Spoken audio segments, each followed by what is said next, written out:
Hello, everyone, and thank you for joining me on another episode of Imprint Impressions RC. Um, I'm going to spare you from having to stare at my face through this video, and you get to look at my beautiful workbench. Tonight's topic is waterproofing. Now, that's kind of a sensitive topic for a lot of people. Some people try to avoid water altogether. I have a trail truck, several of them, so I have a tendency to go through muddy trails and creeks, and well, for me, that's just kind of part of the excitement. But tonight I'm going to show you some of the products I use, kind of a quick rundown of how I use them. And you don't necessarily have to use the same products that I do. These are just products that I prefer. Everybody has their own products they use, and there's really no wrong product. Something I want to touch on real quick. I am not sponsored by any of these products. These are just products that I buy, that I like, that I use. And most of these things are easily found in hardware stores, except for one item, which I actually had to order on Amazon because you can't really find it in hardware stores anywhere anymore. But moving along, so my mat here is really heavy silicone. And I absolutely love this thing. It's big enough that I can fit my whole RC truck on while I'm working on it. And this way, while I'm tinkering with it and, screws drop, they drop straight into the mat. It also has convenient pockets on both sides that you can put extra screws on. Let's get started here. First product I use is Lucas Oil Products Marine Grease. Now, this stuff is super thick, really thick. I'll just give you kind of a view there. Pull this out. Try not to get myself completely covered in grease tonight. As you can see, this stuff is really thick. You do not need to apply heavy amounts of this. You should apply it liberally, but not overly liberally, because that that can cause all sorts of problems. You can pick this up. I believe I bought this at I want to say Home Depot. I believe I think it was $8, somewhere around there for a whole tube.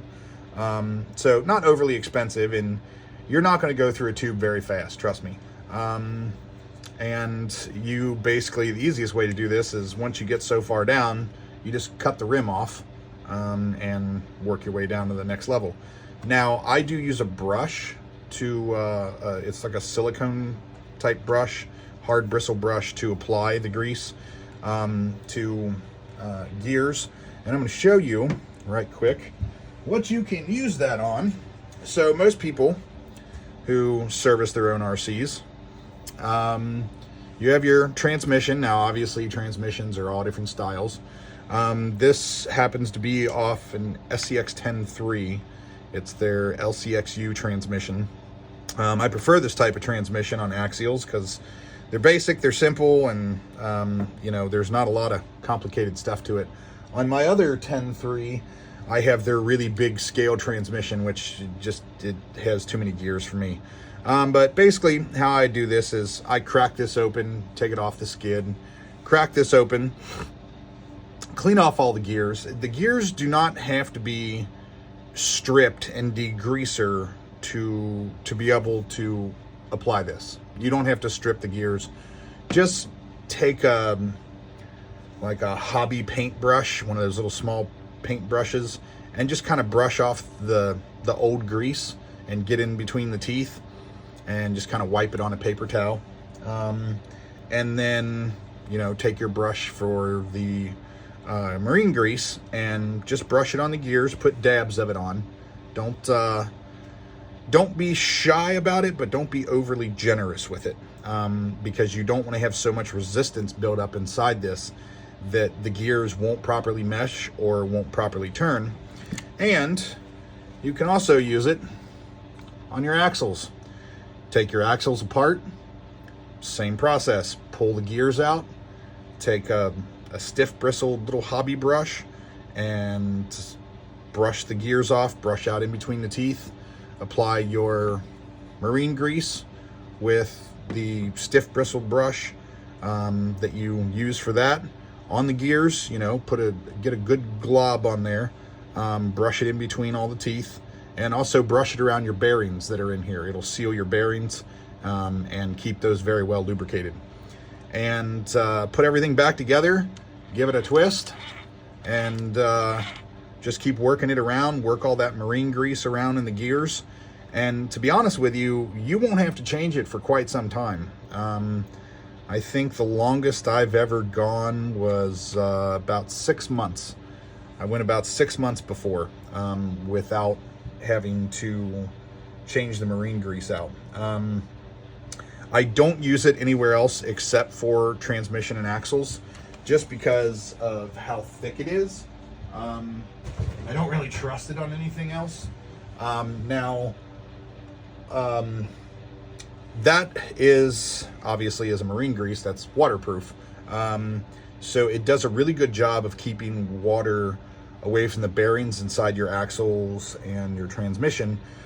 And even if water gets inside your axles and transmission, it really helps cut down on the effect of water distributing your petroleum product that you have inside there, and thin it out to the point where your gears are, you know, rubbing on each other, which is never a good thing. That's a great way to snap off teeth and then not have a fun day with your RC. So the second product that I wanted to go over is this, which you can pick up from hardware stores. It's dielectric grease. Basically, it looks like clear grease out of a toothpaste tube.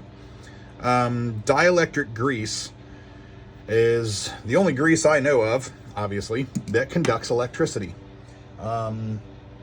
And I use this down inside things such as my receiver pins, and also on JST wires. You put a little dielectric grease down in there. You don't need a whole lot, just a little dab. And then when you plug them together, now you have a unit that has grease all over it and has a somewhat waterproof seal. It's not perfect by any means, and because it is a grease, it can be washed away, so it is something that, you know, you may have to reapply, except on receivers that are sealed in you know, a waterproof receiver box. And I really like this stuff. It's good stuff. You can pick it up pretty much any hardware store. Again, Home Depot, just because I have one near me, is where I got it. And yeah, I really like this stuff. I've been using it for quite some time and it's never failed me. Then we have the stuff that I don't use often. Liquid electrical tape. I can't remember what brand this is, but I believe I got this one at Harbor Freight. I also have another one that I bought from Home Depot that's okay, but it's not as thick as this. It's more watery. It's almost like Flex Seal kind of watery. Yeah, I'm not very fond of it. I prefer this kind. I think I picked this up at Harbor Freight for, I don't know, like $3 or $4 for this whole bottle. You can go through this stuff pretty fast. It's very, very thick. Open it up and show you. It's very thick. It's very gooey. And how you put this on is you put on thin layers, and you just brush on thin layers at a time. Let it dry. Usually takes half hour to an hour for one coat before you can put another coat on, depending on humidity and temperature and all those other factors. And it works fairly well. You can use it on some electronics. I actually have this receiver box, actually has one thin little coat all the way around the edge where the two parts meet, to help keep water out of it. And yeah, it works pretty well. Our next item is something that I absolutely love, which is incredibly expensive. Advanced silicone clear window and door sealant. This is not paintable. Do not try to use this to seal up cracks in a Lexan body.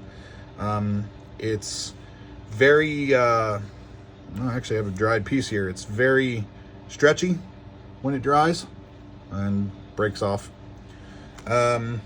But it is flexible. It does have pretty strong adhesion. It is freeze and sunlight proof, UV proof. It won't shrink or crack. It is ready. It is rain ready in 30 minutes. Now, I wouldn't call it touch ready because if you touch it after 30 minutes, it's still going to be wet and you're going to take some of it off. Usually, I would say I let it dry a day or two just to let it fully set. And I will show you on the rig that I ran today. This is my other 10-3. I don't know if you can see it, but right here, underneath this is a Traxxas ESC box. It's waterproof. It's got a rubber O-ring around it. But underneath this lid where all my wires are going into the receiver box, underneath that lid is a very copious large amount of this silicone. And then I just crush the lid down, screw it down, and it spreads the silicone out in between the wires. And it works. It's very, very, very waterproof. This stuff is kind of expensive. I bought this tube at Walmart. I think this ran me about $8 for 2 ounces, almost 3 ounces, 2.8. The stuff's very expensive. And I tend to go through quite a bit of it, which kind of sucks, but, you know, is what it is. Not going to get terribly upset about it. And then, last but not least, we have this stuff. This is made by MG Chemicals. This is liquid silicone conformal coating. Stuff is like water. You can see it. It's basically like water. It's liquefied silicone. How they make it, I don't know. This stuff is incredibly flammable. Do not get this near any flame. Don't ask me how I know. It also has a ridiculously powerful smell to it. I found this on Amazon. Just type in MG Chemicals silicone conformal coating. You'll find it. This is 422C. It's good stuff. It works amazing. And you have to apply this in very, very thin coats. So you're going to take a hobby brush, a stiff bristled one, similar to this. I would suggest buying a whole pack of them because this is now useless. After a couple different electronics boards, this is just solid stiff, and you can't dissolve this in anything. The stuff will not dissolve in paint thinner, nothing. So you buy a pack of cheap, stiff bristled hobby brushes, and you just dip it in, and you just apply really thin coats onto your electronics boards. And I'm going to show you what the aftermath of that looks like. I usually do on most electrical boards in the RC, which is mostly the receiver and the servos. I take the servos apart and waterproof the boards as well. I usually do about 3 coats. That usually builds up a pretty thick layer that I don't have to worry about anything getting through. Moving on. So here I have my receiver. I have already taken the screws out of it. If you can find these, they sell them on TikTok, they sell them on Amazon. They're about the same price. They're called a Fantic, and it's a little battery-powered screwdriver that comes with a whole bunch of bits, and it uses a USB-C plug to charge. It's pretty cool. But I've already taken the liberty of taking the screws out of this receiver box. There's only 2 screws that hold it in. The tricky part is going to be getting this open because it has liquid electrical tape all the way around it. And as you can see, liquid electrical tape forms a pretty good seal. Now, obviously, since I'm opening this up, I'll have to reapply this, which is not a big deal because it peels right off, and then you just put a whole new layer on. More than likely, once I put this in another rig that I'm going to be building, I will probably use a layer of silicone instead of the liquid electrical tape. I don't use liquid electrical tape often just because it's hard to work with. It takes forever to dry. It makes a good water seal, but it takes forever to dry. And we're gonna pop out the receiver board here as soon as I can push this through. And the best way to do this is to push on the pins to pop this out. And then you just get your hand back here, put your finger in there. Now, I know there's probably a lot of people that mess with computers are going, oh my God, you're touching that with your bare hands. Yes, I am touching with my bare hands. No, I have never had static electricity short out a board before. Maybe I've just been lucky, but it's never happened. So I'm having some technical difficulties in getting this out. So here, what we're gonna do is push. There we go.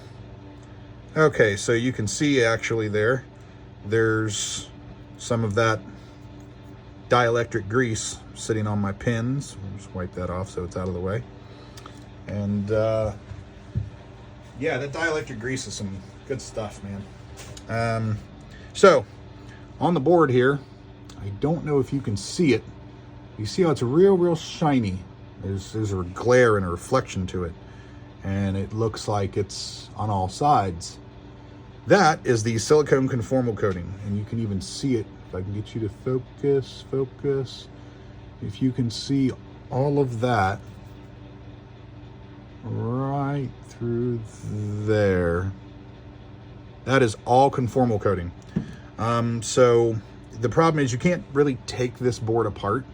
So what you have to do is get the brush really wet and get drops of the conformal coating to go down in between the two boards and just keep, like, I guess you want to say, soaking it, and just keep doing it over and over again. Now, you cannot dip this in silicone conformal coating because you can't have these pins conformal coated. You have to physically brush this stuff on, except for in between the boards where you just kind of drop tons of it down in there, drop after drop after drop. Now, once you do a coat, it can take upwards of an hour for this stuff to dry. It is like water, and depending on how thick of a coat you use will depend on how fast it dries. But I have completely submerged a receiver underwater while I was running one day. My receiver box just gave way and started leaking. And I ran it like that for an hour and never had any issues.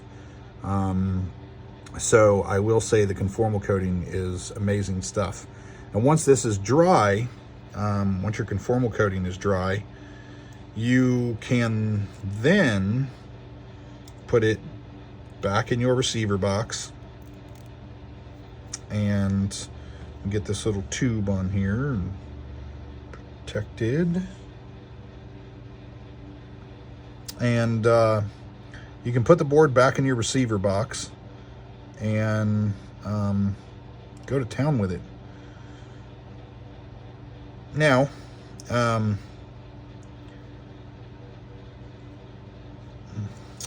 going to run the antenna through the hole, pull the antenna through, and then I'm going to take the receiver box, place it back inside, finish pulling the antenna through, push it up on in there. And all you got to do is take your box, put it back together, line up your screw holes and your little tabs right here. Put the tabs on first, line up the screw holes, carefully and cautiously put the screws back in. And again, you have to wait until the silicone conformal coating is absolutely completely dry. This has 4 coats on it. On the whole board, there's 4 coats of silicone conformal coating. And you use your little Fantic here and lightly screw it down. Now, what I like about this Fantic is that it doesn't have a whole lot of torque to it. So I don't really worry about stripping out screw holes. I can get it just tight enough to where I need it, and that's that. And then what I would do before I plug in my JST wires for my servo and my ESC and everything is I would take a little bit of the dielectric grease and take a little glob and just kind of push it down in there on the pins. So this way when I push my JST connector down in there, it gets all the grease up inside it, and the grease protects water from going down in there, rusting the connections, and causing all sorts of mayhem. So there's the products that I use to waterproof with. Later on, I'll do a video where I actually show you how I do it. If you guys are interested in that, please let me know in the comments if you'd like to see a video on that. But yeah, it's not hard to do. It's a little time consuming because obviously you have to wait till everything dries, but it's not overly complicated. So if you've enjoyed today's episode, please subscribe and like the video. And I will see you guys next time on another episode of Imprint Impressions RC.